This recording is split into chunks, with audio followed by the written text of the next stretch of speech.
ఒకసారి గరుడ శ్రీకృష్ణుడితో గర్వంగా, ప్రభూ, ఈ లోకంలో నన్ను మించిన వేగంతో ప్రయాణించే జీవి ఇంకెవరైనా ఉన్నారా?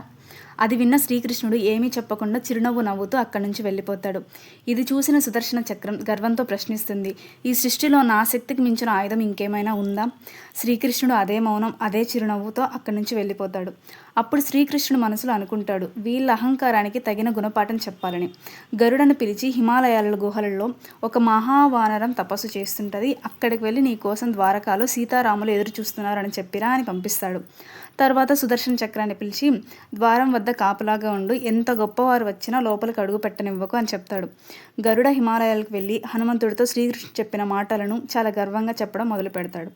ఆ మాటలు పూర్తవక ముందే హనుమంతుడు గరుడ కంటే 1000 రెట్లు వేగంగా దూసుకెళ్తాడు. అది చూసి గరుడ ఆశ్చర్యపోతాడు. హనుమ ద్వారక చేరుకొని రాముడిలో ఉన్న శ్రీకృష్ణుడు ఎదురు వాలిపోతాడు. అప్పుడు శ్రీకృష్ణుడు అడుగుతాడు, ద్వారం వద్ద నిన్ను ఎవరు ఆపలేదా హనుమ? హనుమంతుడు చిరునవ్వుతో, స్వామి, ఒక చక్రం ఆపాలని చూసింది, కానీ దానితో యుద్ధం చేస్తే మీ దర్శనం ఆలస్యం అవుతుందనిపించింది, అందుకే దాన్ని అమాంతం మింగేశాను అని సమాధానం చెప్తాడు.